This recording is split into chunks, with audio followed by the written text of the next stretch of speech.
theyeshiva.net. Okay, good morning, everybody.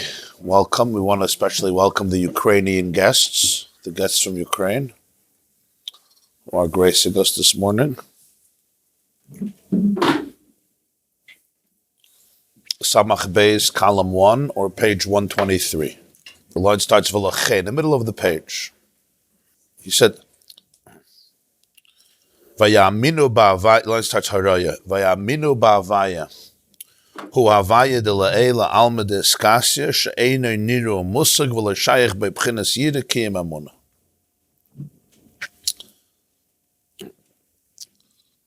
There's Vayiru es Hashem and Vayaminu b'Hashem. So he asked, emunah should come before yirah. The answer is, it's very different. Yirah represents a certain distance, but also a closeness. Because if I'm in awe of something, I have to appreciate it on some level. There has to be some sense, some experience. That's why yirah is the same letters like re'iyah. You have to see. You have to see. There's some appreciation. It's not ahava, it's yirah. It's a sense of awe, majesty. But there's a certain element of re'iyah. So he says there's yirah, vayiru es Hashem is in havaya de l'sata alma de izgalia. The world that's manifested, it's revealed. Vayaminu ba'avaya, he has to repeat havaya. Because if it would say the same havaya, you would be missing the point. V'yaminu b'havaya is havaya de la'ela. Alma de eskasya she'enei niru musag. It's the world, it's the reality that's not seen. Vayiru, yirah isisriya, musag. Musag is comprehended, grasped. Like lahasig, right? V'lo shayach be'bchinas yirah. So even yirah is not available there. Kiyim, the experience of it can only be through what we call emunah. V'lachem ksiv hagadol hagibur v'hanoir. In Shemoneh Esrei, the opening of Shemoneh Esrei, we identify Hashem in 3 terms. Hakel, Avram, Yitzchak, Yaakov, Hakel hagadol hagibur v'hanoir, which comes from Moshe Rabbeinu.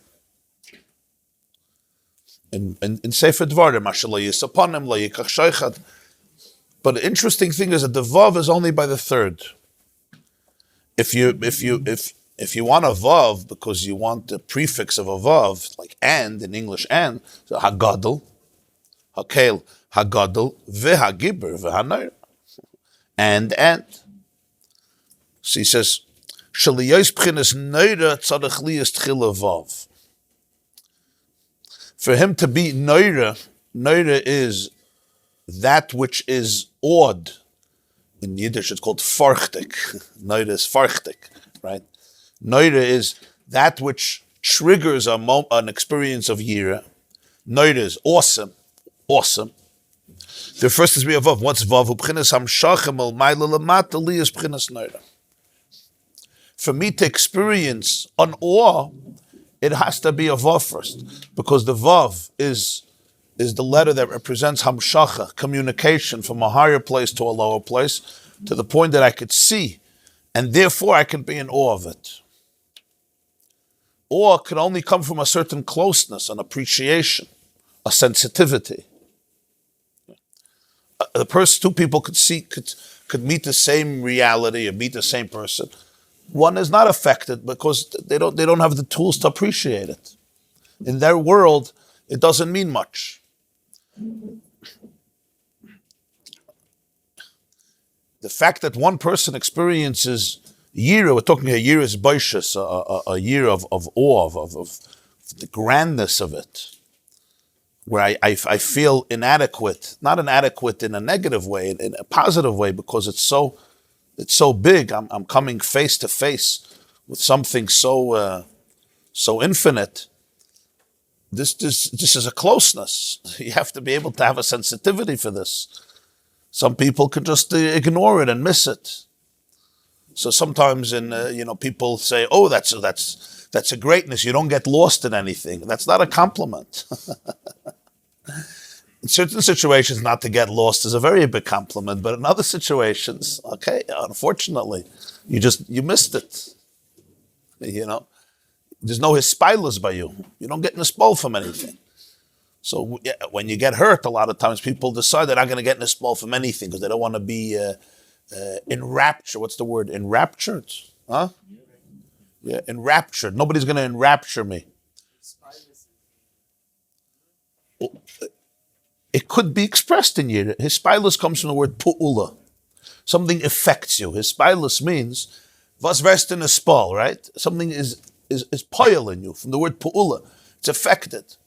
Sometimes a person remains cerebral. I remain in my own orbit. You're not gonna. I'll look at you, I'll observe you, but it's from a very deep distance. Yirah is a deep experience. Efalitzach, he loses himself. There's a certain boishes there. So he says that noida, and he always needs a vav. For Hashem to be able to be noida, has to be vih. It has to go through the vav, vih ha-noida, which is hamshachim al ma'ila lamata. Vayiru es havaya. Then there is vayaminu. Vayaminu is that which yirah, which re'iyah can't touch. My eyes, physical or spiritual, can't see it in the sense that I can really grasp it. It's alma diskasya. It's a concealed reality. Here he says, Vayaminu b'Havaya. The fascinating thing is that Moshe comes in the second. You could say they had yirah from Moshe also. It's a very interesting pasuk, right? They feared God and they believed in God and in Moshe. We say it every day, so we don't realize it's not a regular pasuk. They feared God, but they believed in God and in Moshe. Moshe's azama yuchas, suddenly he gets his own emunah. And what does it mean they believed in Moshe? What does it mean? Moshe Avdai. Right, they see Moshe. Yeah. They didn't have to believe that Moshe is Avdai. They saw it. It says in Mechilta, the Mechilta says on the pasuk, "Lalamid shekol misha mamin b'Moshe keilu maimin b'misha amar v'haya olam," and the opposite. That's what the Mechilta says, which is an extraordinary medrash of the Chazal. This is the Mechilta, which means it's one of the earliest texts of Torah Shabbat from the Tanoim, the medrash on Shmois. So the Mechilta says that this pasuk teaches you that if somebody believes in Moshe, it's like he believes in Hashem, and if not, not. Hagufa Shaila, what does the taka mean? Which brings up another question: what do you need Moshe? What is the real role of Moshe? To the point that it says that the ultimate of Yetzias Mitzrayim and Kriyas Yamsuf is finally at the conclusion of it all, when it hit the crescendo, when finally the whole Galus Mitzrayim is over, because till Kriyas Yamsuf there was still, as Rashi says, they still had tremendous fear of the Egyptians. They even thought after Kriyas Yamsuf they're going to come up on the other side. The sea will wash them ashore on the other side. That's what it says clearly. That's why Vayaar Yisroel Mitzrayim Meisel Sfas Hayam. And at that moment, the highlight of it is, you could say, Vayaminu b'Hashem. Vayaminu b'Hashem uba Moshe Avda. After Basha. Now Moshe obviously has Avdai, not Moshe separate. Moshe as Avdai. There's the word Avdai especially there. So he says, "But Moshe Avdai, Moshe hu b'chinas das v'hiskashrus."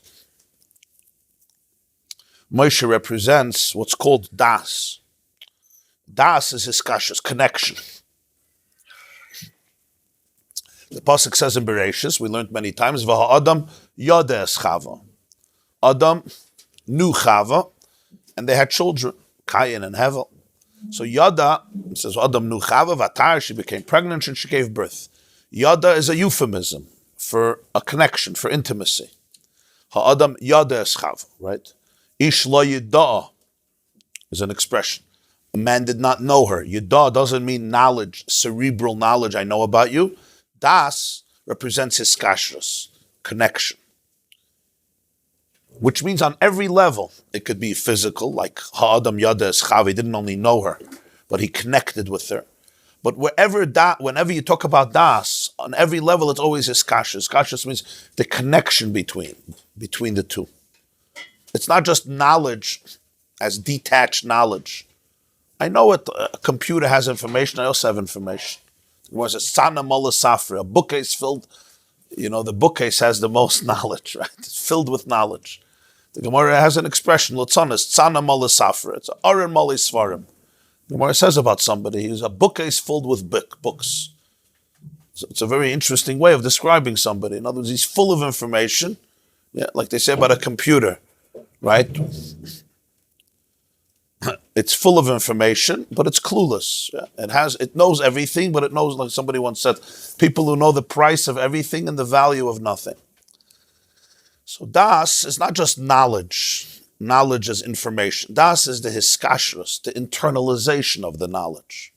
Because knowledge without internalization, frankly, is useless. I mean, it's useful for sometimes certain accomplishments or certain creations, but in terms of the human advancement, a person could know everything, but they know nothing. They didn't get it, So das is va'adam yada eschava, what you would call intellectual intimacy.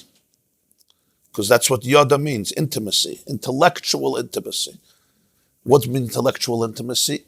Just like this physical intimacy is also, I really get it. I understand it.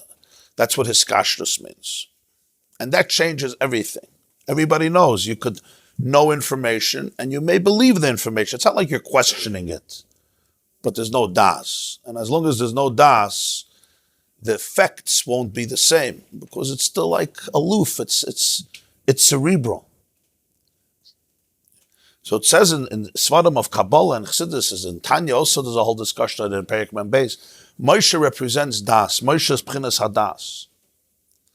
What's Pshat Moshe's das? Ki Moshe Meshiva Rayim. The Gemara says in Sukkah, the end of Sukkah, that there were 7 shepherds by the Jewish people. In Vayaar, they're also discussed as the 7 Ushpizin of Sukkahs. They're called Shiva Rayim. They're defined as the shepherds. Moshe, of course, the Pasuk says about him, Moshe Raya, he was a shepherd. So a shepherd, literally, he shepherded the flock, but he's also considered one of the timeless 7 shepherds of the Jewish people. What's the function of a shepherd? The shepherd has to tend to the sheep and feed them and nurture them and protect them and help them survive in a wilderness where there is often dehydration and a lack of food and predators, dangerous animals. And the Raya is responsible for the tzayin.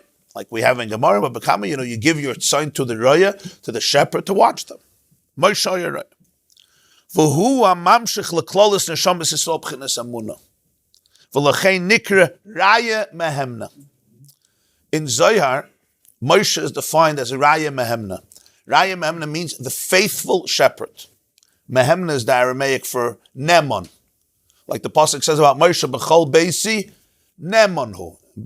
He's trusted, faithful, loyal. What's the meaning of loyal and trusted? He's the faithful, trusted shepherd. B'chol Beisi Nemonhu. He's Nemon. You say he's an Ish Nemon. What does it mean, Ish Nemon? In Yiddish, it's called a bagleibter Mensch. Yeah? For English, a bagleibter Mensch. Trustworthy human being. In fact, in Vayaar, there's a whole section in Sefer Shmois, these Parshas called Raya Mehemna. It's called the second Raya Mehemna, which according to the Vayaar was wisdom that was given over by Moshe Rabbeinu, who's called Raya Mehemna. So the Taichas, he's a faithful shepherd. The Balatanya Taichas Raya Mehemna, something else. Raya Mehemna, Roya Nemon, Sheroya Mefarnes Mamshech B'chinas Emunah. Raya Mehemna means he's a shepherd of emunah. Not, of course, he's a faithful shepherd. Avada. Raya Mehemna means he shepherds emunah. Raya, he shepherds his flock with emunah. Raya, he feeds them. He gives them. A shepherd feeds the flock. He brings them to the right grasses, the right pastures in order to be able to feed. So Raya Mehemna, he's the Raya of emunah. K'mashakasav b'chol beisi nemanhu. What's pshat neman? Again, not just he's trusted. I like him. I'll show him what's going on. He won't go. He doesn't have to go. But b'chol beisi nemanhu is that Moshe has the power to be able to give emunah, neman. There's a pasuk in Tehillim, ure'ei emunah. Ure'ei emunah. So the Baal Tanya teaches ure'ei emunah means ure'ei from the word Raya. Ure'ei emunah means you have to shepherd the emunah, because emunah on its own could remain aloof, and that's the function of das and iskashrus, to be able to internalize it.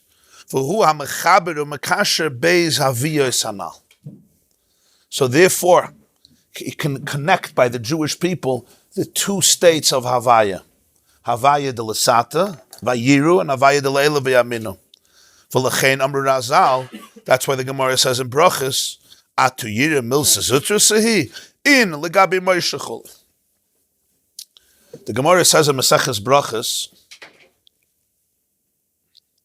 which some of you are learning now, it says in Parshas Eikev, Moshe says, "Va'ata Yisroel ma Hashem alekecha shayel meimach kiyim liyiras Hashem alekecha lelechas b'chol drachav ledavka." And now, what does Hashem ask of you already? Only to fear Him. That's all He asks.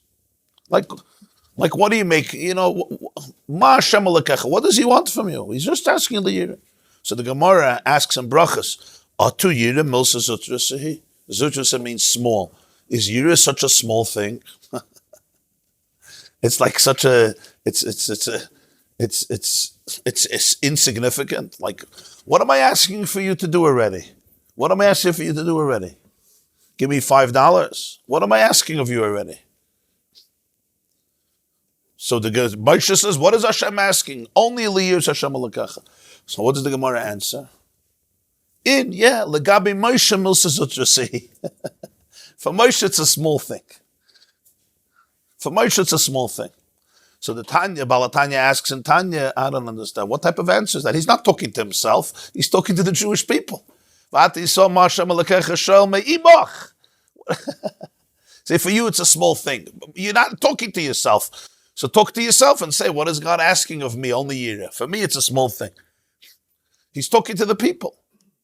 And Bechlal, it's an interesting statement that for Moshe, Yiras Hashem is a milsa zutrus. It's a kleinigkeit, a small thing.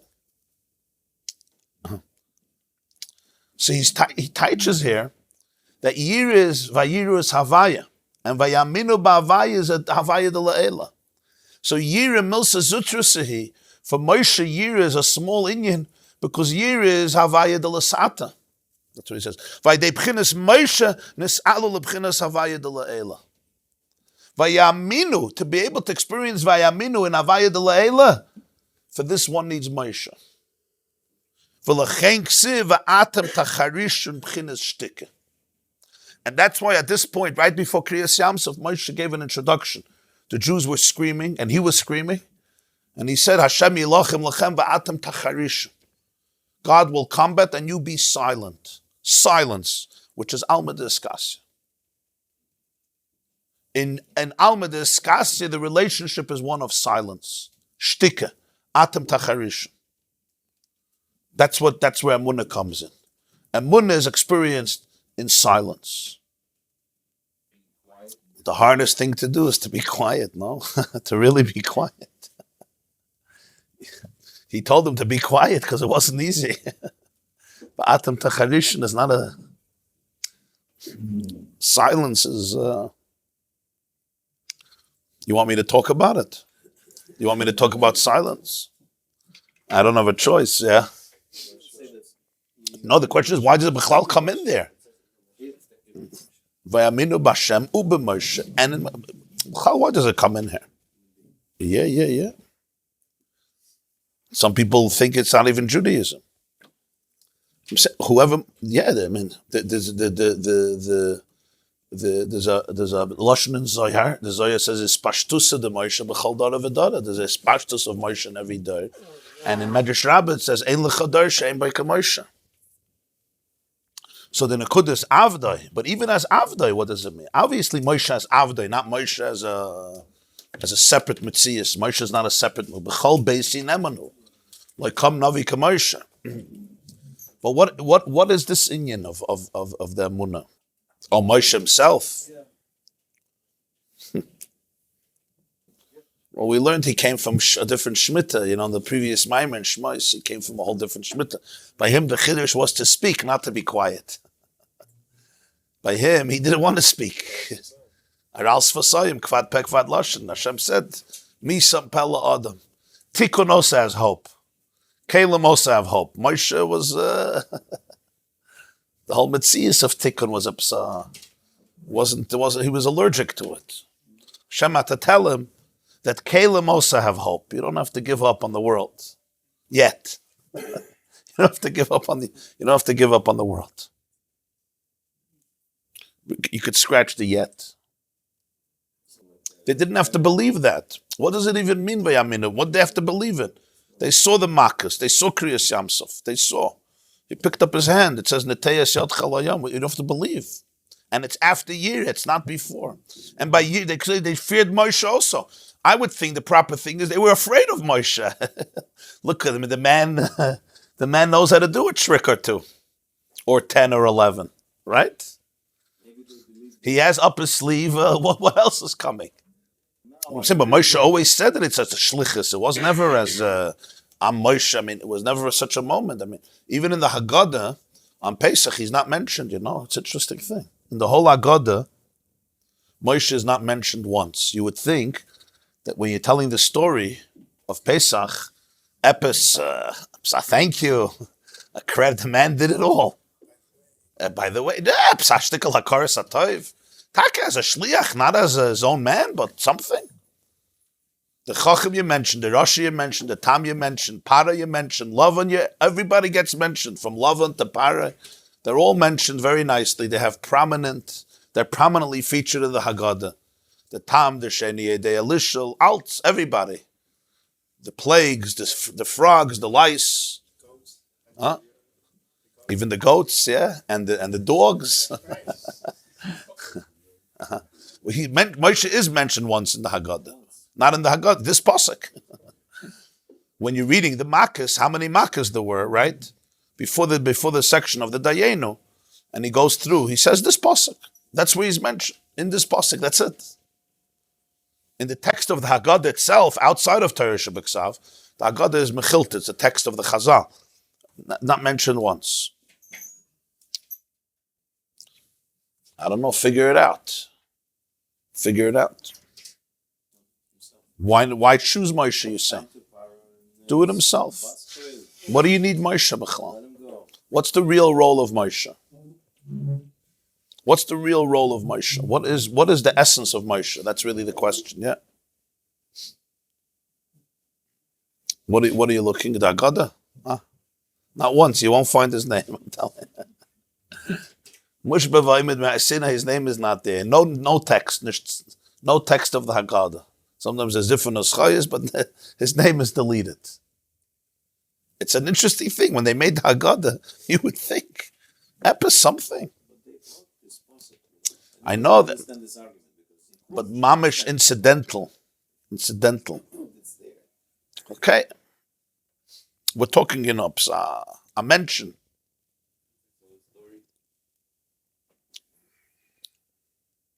The whole Haggadah really is strange. When you look at the text of the Haggadah, you would think you should just tell the story that they were in exile and they left, right?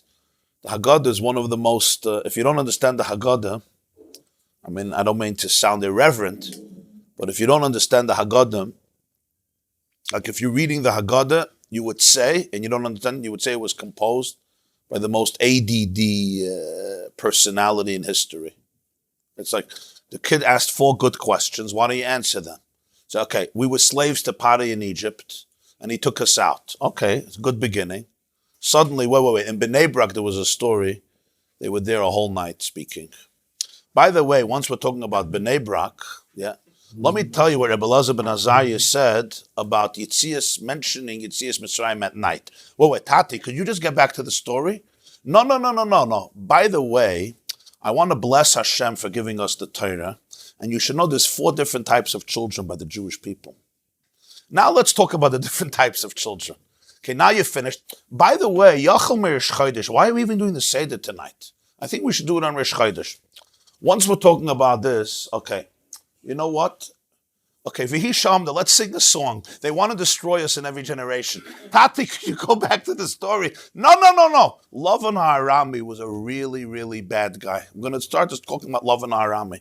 And by the way, we have a lot of medrashim on psukim and Parshas Bikurim and Parshas Kisava. Oh, the Makkos, yeah. Let's do the Makkos, right? By the way, there's an argument how many Makkos there were. Why don't you just go back to the story? Why don't you tell the story? Shmois, Ve'eda. No. Now we're going to discuss Dayenu. Okay. By the way, we didn't mention Pesach Matzah and Maror. Let's do Pesach Matzah and Maror. Okay, it's time to drink. Let's go eat. And that's it. No. People don't realize this. You do realize this? Okay. The text of the Haggadah is one of the most ambiguous, strange.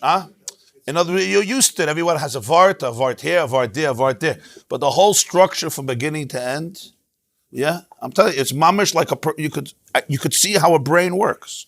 Yeah. And the main thing is never to come back to the story, and good for him, he never does. He never does.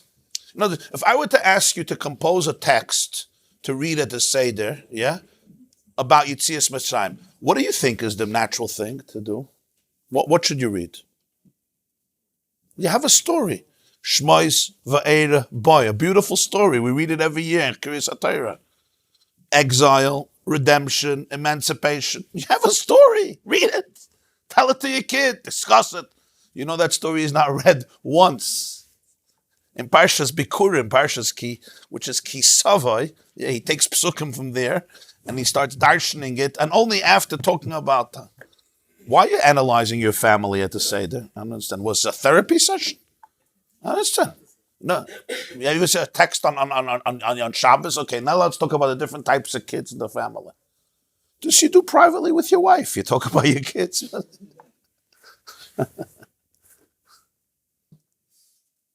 You ever thought about this? Look at the text. You'll see it's a it's a fascinating text. There's he's trying to say something. So I'm just saying the structure is very important, and the fact what's put in, what's not put in. Obviously, I'm being humorous about it, but there is a profound structure to it. By not having that structure that we would expect, that itself is part of the structure, right? Sometimes that's the best structure.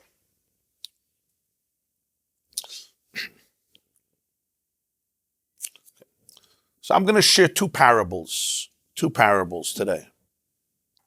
Parable number one. There was a remote location where a tribe lived for many, many years, disconnected from the rest of civilization, and therefore disconnected from all the progress and modern civilization. And one day, from the sea was washed ashore a telephone. A telephone was washed ashore. They never, in a little box. Okay. They never saw such a thing. So they took it out and they brought the experts. And they, of course, they saw buttons. They started to press 0. Can I help you, sir? Right? They pressed other numbers. 911. How can I help you? And this was incredible. They're hearing voices which sounded like human beings, which is of course impossible because they're here on a remote island, so that's not possible. So they brought the scientists and all the Chachmei Chelem to analyze the telephone. And they analyzed it for weeks and months, and they looked at it, and they saw it, and they scrutinized it, and they reached a conclusion. The conclusion was that when you assemble metals and crystals and matter in this particular fashion, right? It's a type of instrument that when you press it, it produces the replica, the sound of a human voice, which is an amazing thing for that sound. As when you have a violin and you have a chord, a string, or a piano, and you press the key, and this particular key produces a particular sound. This is unique. It's not just a sound, but it's actually the sound of human beings in a different language that they never heard, a different language they didn't hear. This was the conclusion. Very logical conclusion, Amos. There was a profound person there on the island, and he said, I want to suggest something. Maybe you have actually touched on something that you have never touched on before. Maybe this is an ability to access the reality of people who don't live here. They all started to laugh. I'm a shugan. That's a dreite.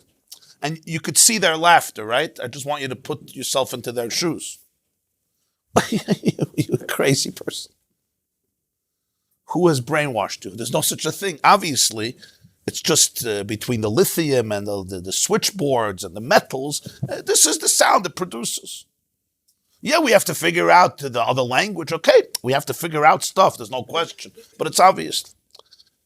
And we'll prove it to you. The greatest proof is smash the phone and the voices stop. Obviously, it's all in the phone itself, right? You smash it hard enough, right? There's no voices anymore. Obviously. It's, of course, all in the phone. There's nothing outside the phone. This is what the phone produces. It's like you break the piano, you break the violin, you tear off the cord, so there's no sound anymore. That's what it is. It's just the phone itself. And they defined him as a senile, old, over bottleneck, old man who cannot anymore lead the community. That's the end of the story. The fool on the hill. Yeah.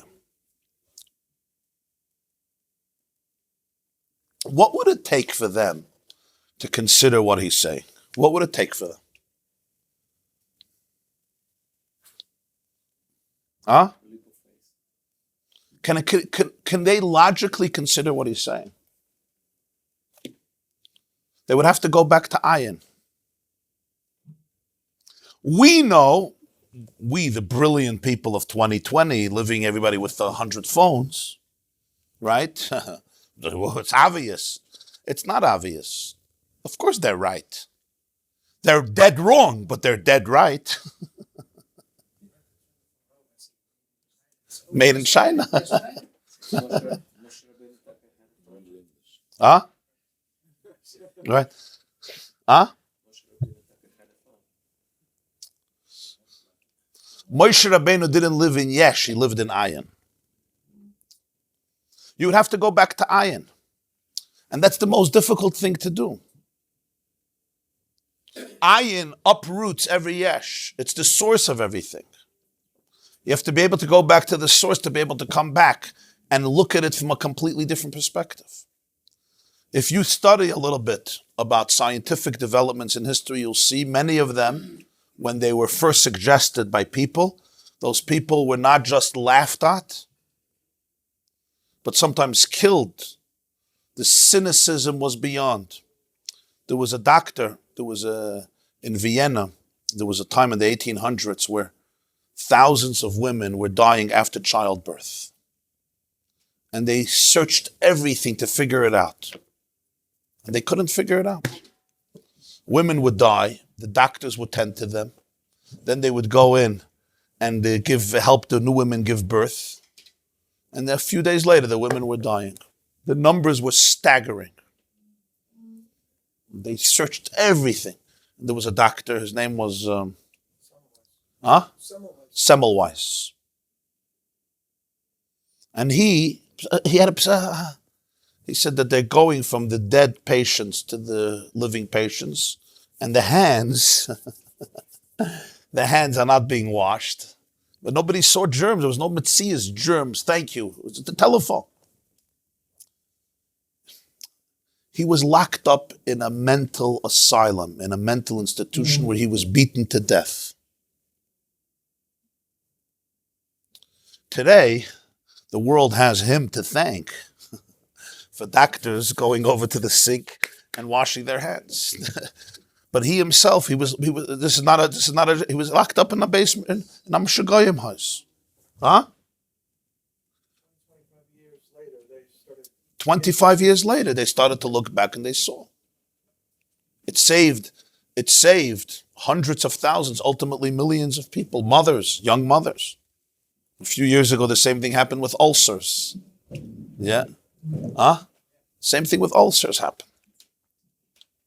What's the reason for this? There's a reason for this. And the reason is a person, there's such a thing as a telephone. Yeah. If you read people who love to deny that there's anything outside of the body, there's nothing outside of the body. Consciousness is a derivative of the body. They'll always tell you, look, the stupid idea that there's a soul, there's something outside, there's something beyond the body itself. Look, a guy's in a bad mood, you give him a medication, you shift a chemical, he's in a good mood. This whole idea, happiness, depression, it's buttons in the body. It's you're pressing 0, you press 9, you press 1, 1. And look, when you break the telephone, there's no voices. You break the body, there's nothing here. Isn't that the best proof in the world? Gewaltige proof. Here's the key. Things get proven based on paradigms. So I know a professor at McGill University, a neuroscientist. His name is Yaakov Brouwer. So he was once giving a lecture on neuroscience, and they had a skeleton. In the room, they had a skeleton. And he took his son with him from his house just to play in the university instead of Machem Meshiga, the boy. So I know his son. So he brings the son, he was 6 years old. And suddenly he sees a skeleton. Not easy for a 6-year-old.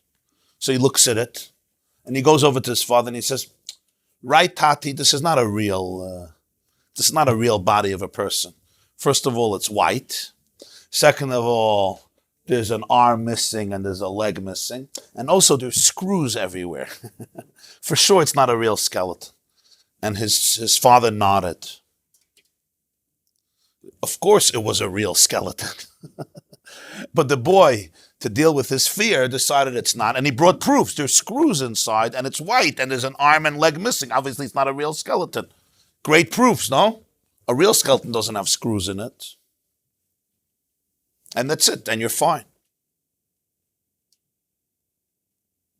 When I'm living in a certain modality, I have proof for it too. It's great proof. You break the telephone, there's no voices. What happened to all those people?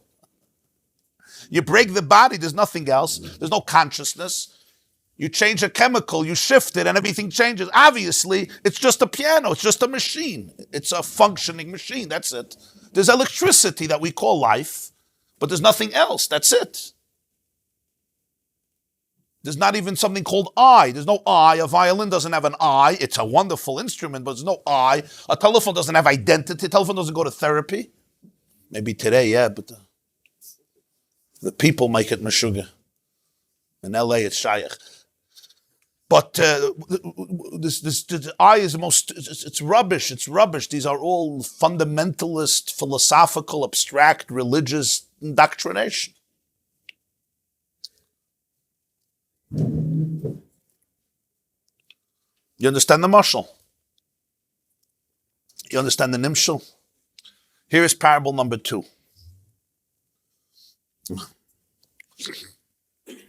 This is a parable from the Chassidim of the Mittler Rebbe, who was the son of the Balatanya. There was a Poritz, an overlord. They used to do this. He had a Jew, didn't pay rent. You know how all the stories go. Took him and his family and threw them into a pit. It was a big, elaborate cave, dark, no opening. On top, there was a little tiny lid. They would throw down food and water every day. It was miserable, but so was life. And that's what they had, so that's where they lived. And another family was thrown in, another family was thrown in. Tragic as it was, this was their life.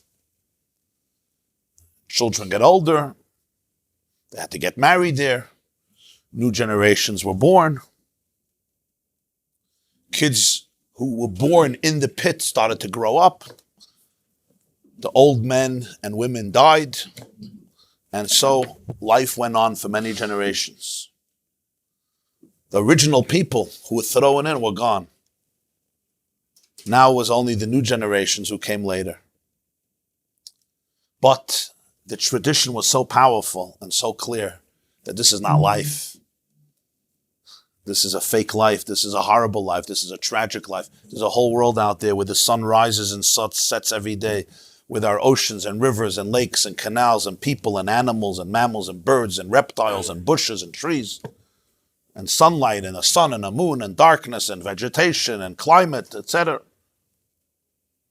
Anyway, after a long time, Ad Sha'amad Chacham Echad, a brilliant man stood up and said, let's face it, you have been sold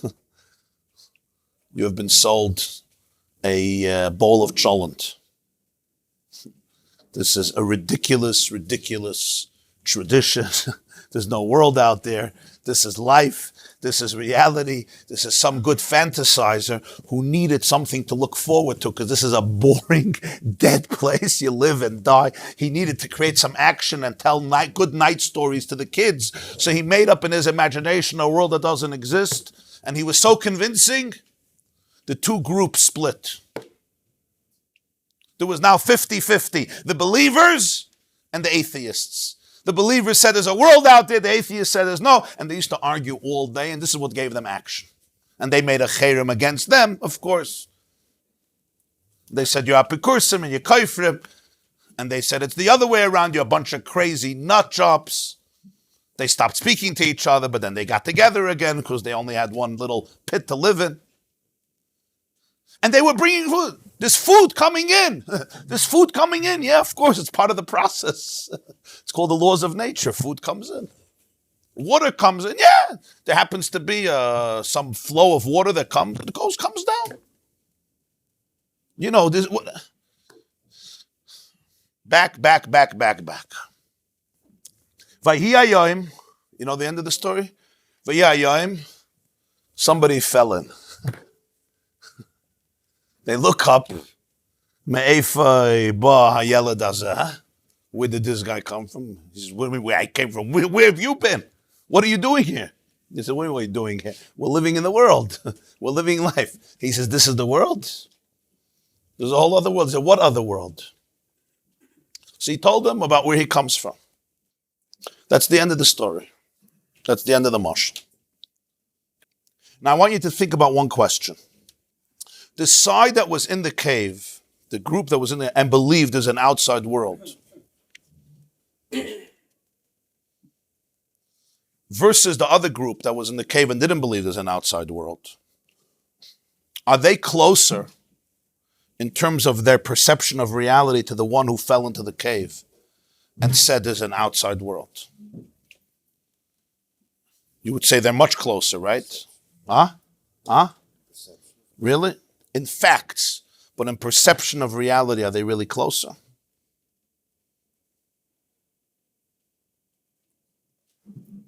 In other words, who's more similar to each other? The two groups who are arguing, or the guy who fell in from the outside world? Who's really more similar to each other? The two groups are more similar to each other, right? Even though they're arguing with each other.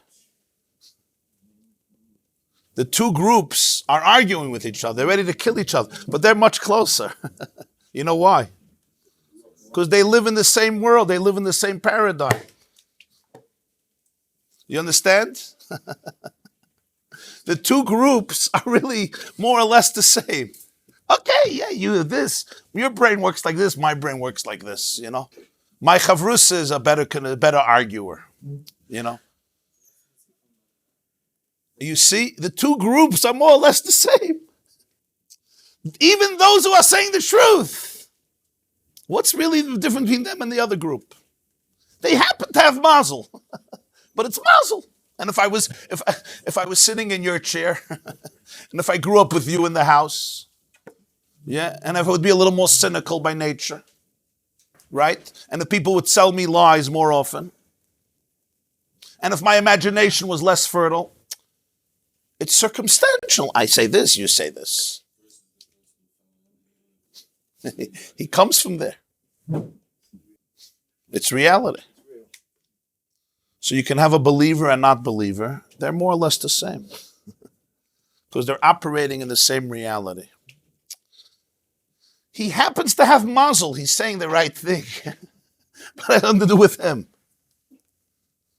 These are the two mashalim that I'm going to ask you to think about today. This class is brought to you by theyeshiva.net. Please help us continue the classes. Make even a small contribution at www.theyeshiva.net/donate.